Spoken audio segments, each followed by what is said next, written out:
क्या दूसरे ग्रहों या दूसरी आकाशगंगाओं पर जीवन मौजूद है?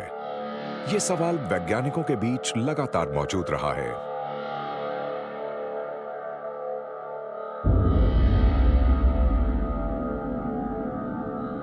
कुछ वैज्ञानिक मानते हैं कि यह बिल्कुल मुमकिन नहीं है कि जीवन की शुरुआत जैसी अनूठी घटना दोबारा कहीं और घटे, और इसलिए धरती दुनिया में इकलौती ऐसी जगह है जहां जीवन मौजूद है।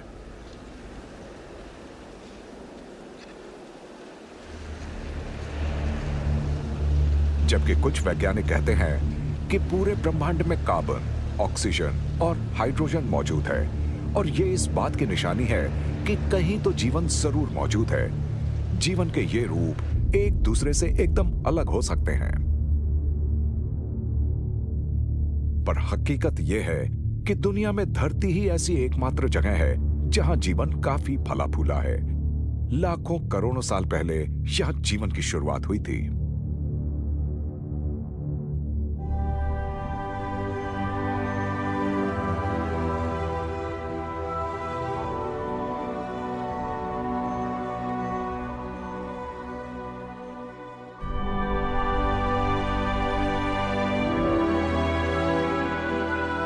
हम सभी जानते हैं कि सभी जंगल अपने आप में अनूठे इलाके हैं।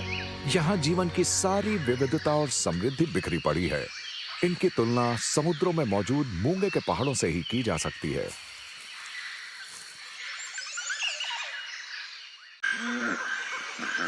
लेकिन बीती कुछ सदियों में इंसानों ने ऐसे 60% इलाके का सफाया कर दिया है, और यह सिलसिला रुकने का नाम नहीं ले रहा है।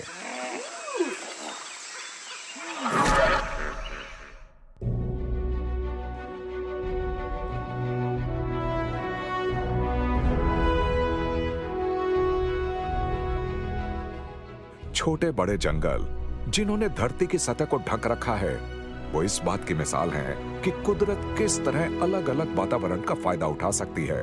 अलग अलग जमीन के हिसाब से खुद को ढाल लेती है।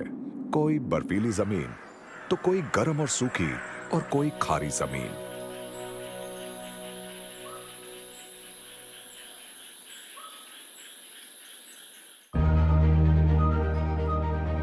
इन छोटे बड़े जंगलों में हैं तरह तरह के पेड़ पौधे और जानवर। बहुत वक्त नहीं बीता जब ये जीवों के विकास, उनकी विविधता और उनके फलने फूलने के लिए एकदम सही जगह हुआ करती थी।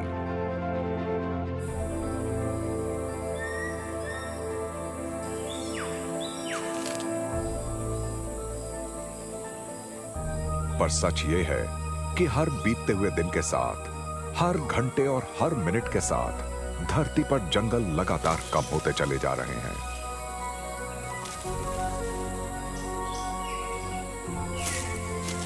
ये बहुत ही डरावनी बात है, और इसके नतीजे इतने भयानक हैं कि हमें इन पर गंभीरता से सोचने की जरूरत है।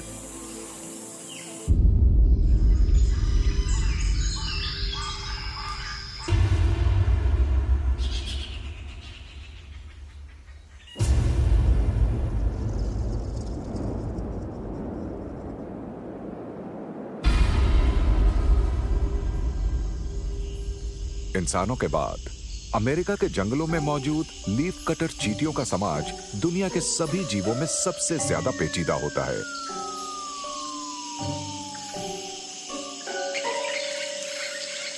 लीफ कटर चींटियां पूरे के पूरे पेड़ को साफ कर सकती हैं और उसके सभी हिस्सों को अपने घोंसलों तक ले जाती हैं।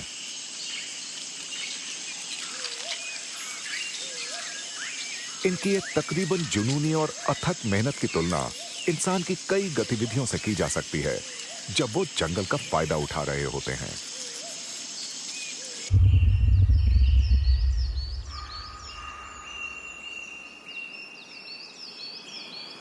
लेकिन चींटियां धरती पर कहीं भी हों, उनका मकसद दुनिया से जंगलों का सफाया करना कभी नहीं रहा।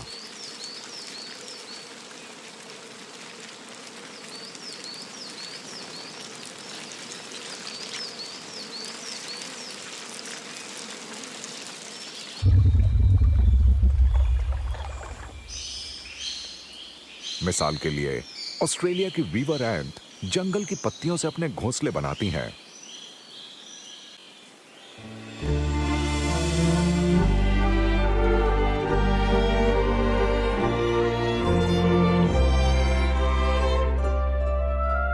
पर सच ये है कि धीरे धीरे दुनिया से जंगल मिटते चले जा रहे हैं।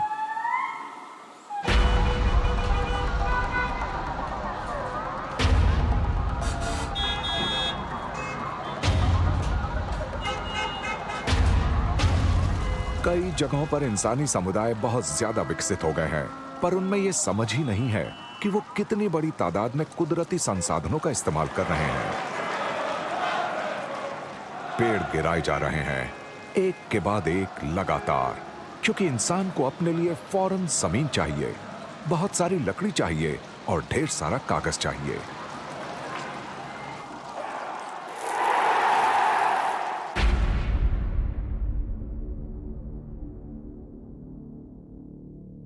ये कितनी बड़ी समस्या है, इसकी कल्पना करना जरा भी मुश्किल नहीं है।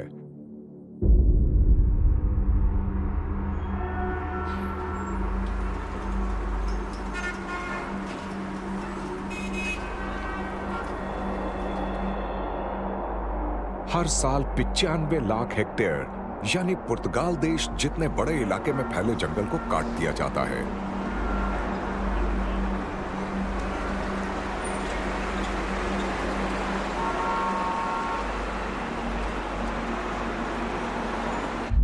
चलिए एक पल के लिए रुककर सोचते हैं। 95 लाख हेक्टेयर यह महज एक आंकड़ा है, एक बहुत बड़ा आंकड़ा, पर है तो बस एक आंकड़ा ही। पर जब बड़ी तादाद में जंगलों का सफाया होता है तो असल में हम क्या खोते चले जाते हैं? क्या कभी सोचा है आपने? इतनी बड़ी तादाद में बायोमास खत्म होने का मतलब होता है जैव विविधता का खत्म होना। इसके साथ ही खत्म होते हैं हमारे जैसे बहुत सारे मुसाफिर, जैसे वनमानुष।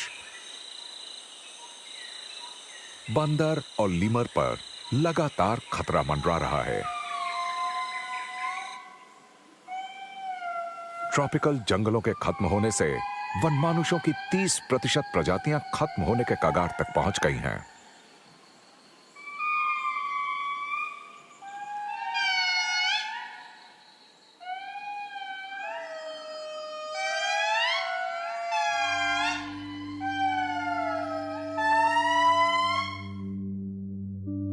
मैडागास्कर के लीमर अब लगातार सिकुड़ते इलाके में जी रहे हैं और इन पर अब जलवायु में बदलाव, आग और बीमारियों का खतरा लगातार बढ़ता चला जा रहा है।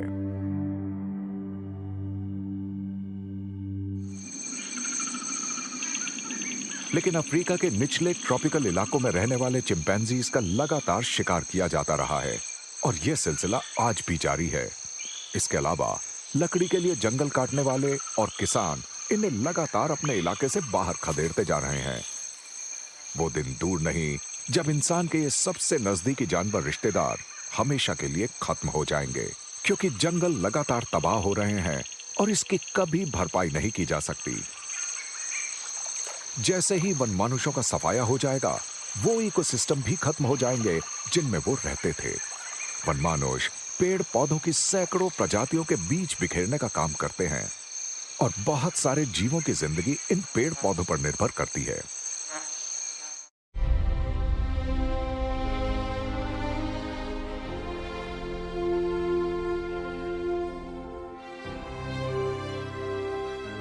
इंसान जो बदलाव ला रहे हैं वो जंगलों तक पहुंच रहे हैं। दुनिया के सबसे अनछुए इलाके अब प्रदूषित होते चले जा रहे हैं।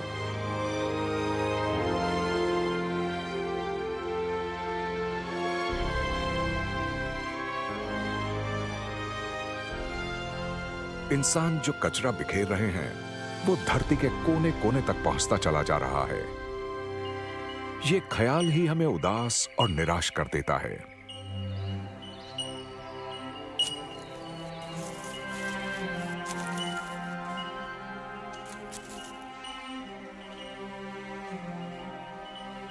सैटिन बाओबर्ड छोटे बड़े जंगलों में रहती है।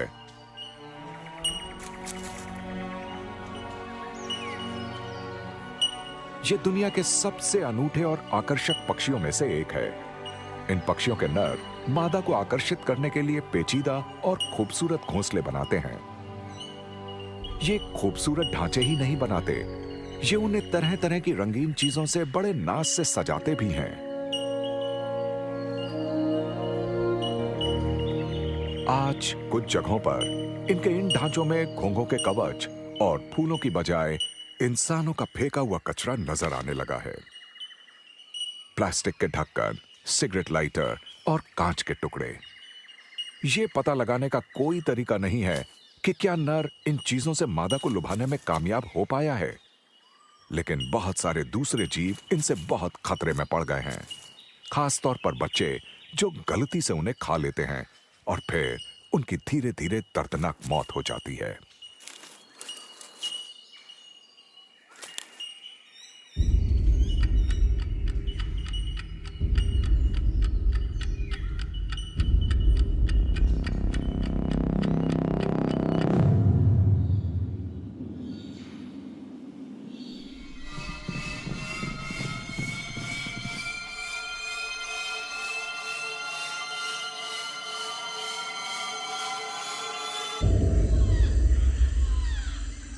उत्तरी अमेरिका के बहुत पास मध्य अमेरिका के जंगलों में बहुत अंदर जाना मुमकिन है। ये वही रास्ता है जिससे कॉफी हमारे घर तक आती है।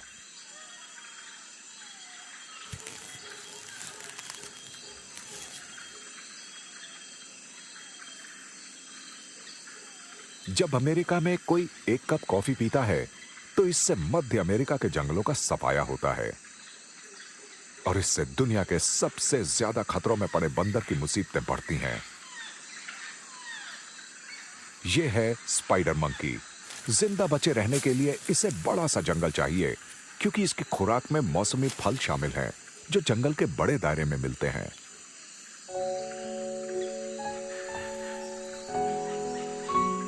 उनके जंगलों का लगातार सफाया होने से ये खत्म होने की कगार तक पहुंच गए हैं।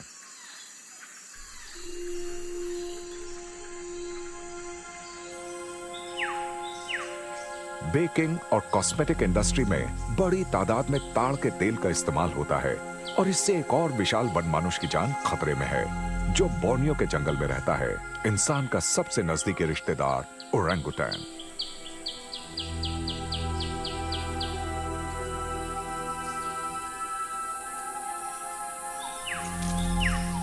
ताड़ के पेड़ लगाने के लिए जंगल साफ किए जा रहे हैं। ऐसे में ओरंगुटैन को या तो मार दिया जाता है या फिर अपने इलाकों से खदेड़ दिया जाता है। पिछले 60 सालों में इनकी तादाद 60% कम हुई है और अंदेशा यही है कि साल 2025 तक इनकी तादाद 20% से भी कम रह जाएगी।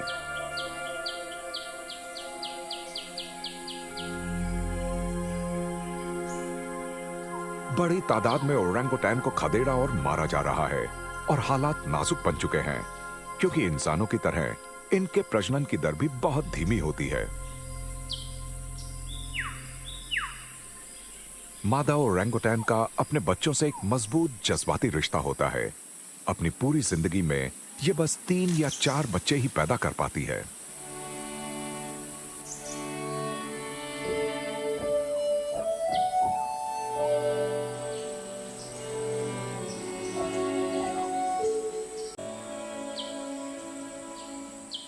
इसके बावजूद जंगल में ही, खास तौर पर अमेज़न के जंगलों में, हमें ये मिसालें नजर आती हैं कि किस तरह इकोसिस्टम का संयम से इस्तेमाल करके सब कुछ बचाया जा सकता है।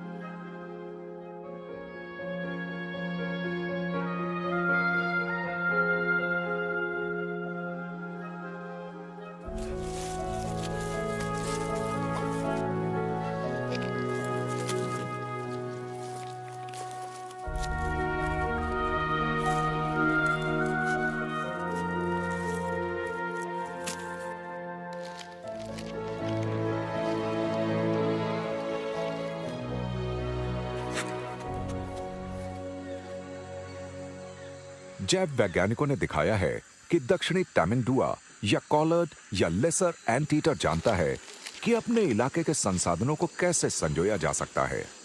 इसके भयानक पंजे देखकर लगता है कि ये तो आसानी से दीमक या चींटियों के टीलों को तोड़ सकता है, पर इसके बावजूद ये तबाही की आंधी नहीं बनता, बल्कि संयम रखता है।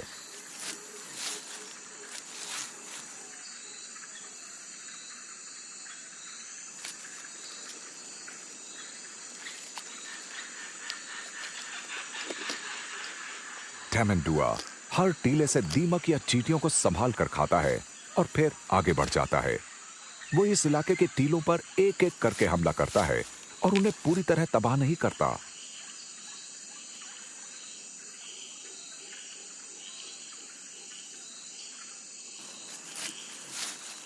इस तरह हर टीला हमले से उबर जाता है और कायम रह पाता है।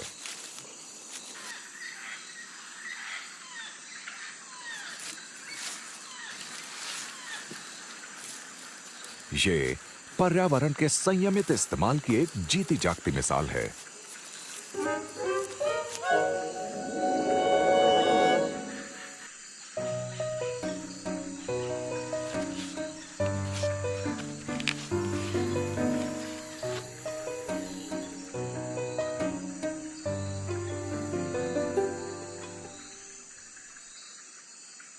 क्या इंसान कभी इस तरह का आत्मसंयम दिखा पाएंगे?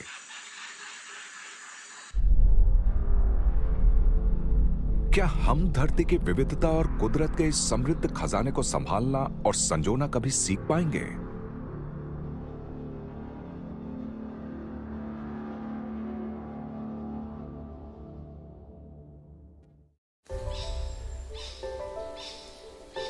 ऑस्ट्रेलिया के जंगल में एक लियाना रहता है जिसके पास है ल्यूकेमिया का इलाज।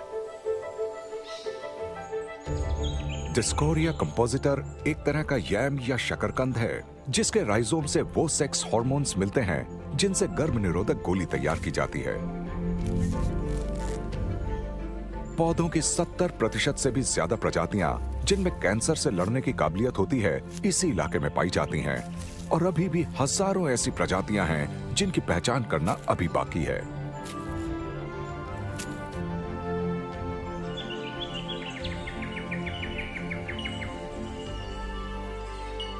ऐसा लगता है कि ये बेमिसाल लेकिन अनजान खजाना एक दिन धुएं के हवाले कर दिया जाएगा।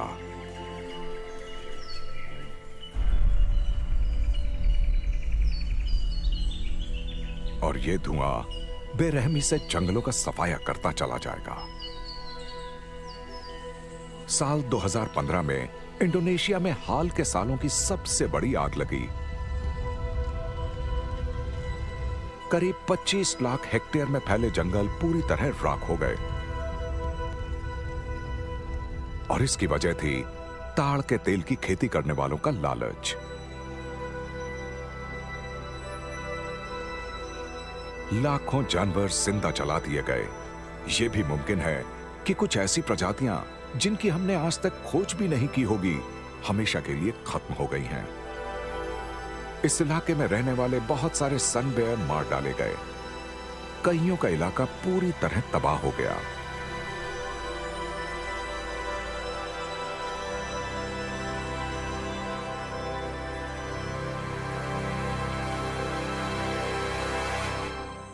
हाल के सालों में इनकी 30% से भी ज्यादा आबादी का सफाया हो चुका है।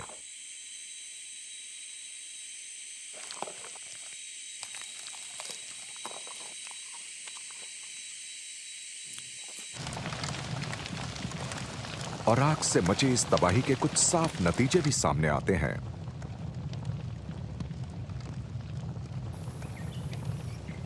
साल 2015 में जंगल में 1,30,000 बार आग लगी जिससे 20,000 लाख टन ग्रीन हाउस गैसें पैदा हुई। जापान और जर्मनी जैसे देश साल भर में जितनी ग्रीन हाउस गैस बनाते हैं उससे कहीं ज्यादा।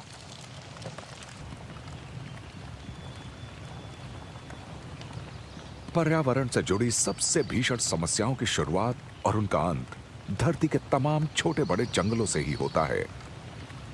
वो चाहे ग्लोबल वार्मिंग हो या फिर जैव विविधता का खत्म हो जाना।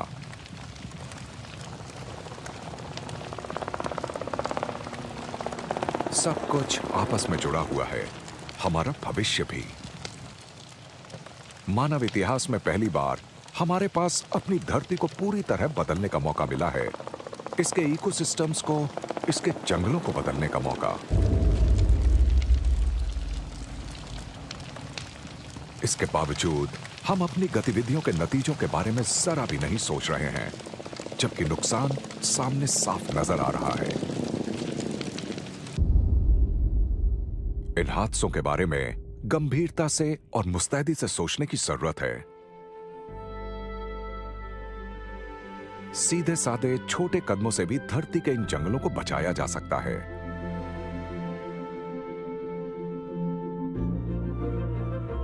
जिम्मेदारी से उत्पादन और उसकी खपत हो, कागज और लकड़ी की रिसाइकलिंग की जाए, ऊर्जा के नए और अक्षय स्रोतों का इस्तेमाल किया जाए, इलाकों को बचाया जाए। अब हमें और इंतजार नहीं करना है, बल्कि काम करना है। यह वक्त है मुस्तैदी से धरती को बचाने का।